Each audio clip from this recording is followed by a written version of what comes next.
রিয়াসার লুডুস রান্না করে দেব। জাল ধরানোর জন্য এখান থেকে কয়েকটা পাটকাঠি নিয়ে নেব। উঠোন থেকে আর কিছু কুঞ্চি কুড়িয়ে নিলাম।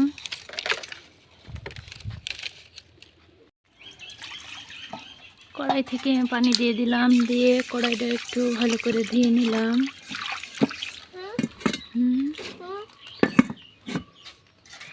তারপরে কড়াইতে অল্প পরিমাণ মতন পানি দিয়ে নিলাম।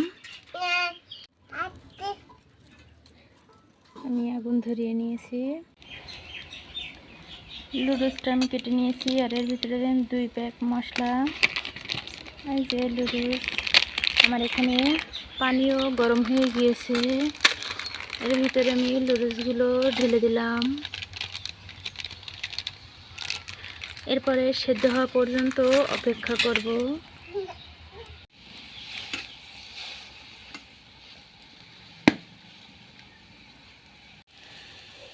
নেড়ে চেড়ে আমি এর ভিতরে মশলাগুলো দিয়ে দিলাম। আমার লুডুসটাও প্রায় সেদ্ধ হয়েই এসেছে।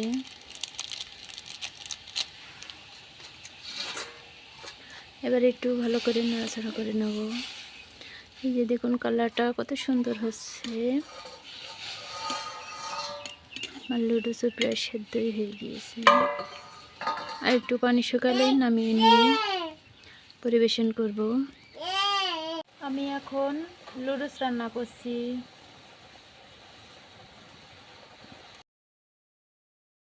যে লুডুসটা নামিয়ে আমি বাতাস দিচ্ছি যাতে তাড়াতাড়ি ঠান্ডা হয়ে যায়। এদিকে আমার মেয়ে খাওয়ার জন্য খুবই ব্যস্ত হয়ে গিয়েছে।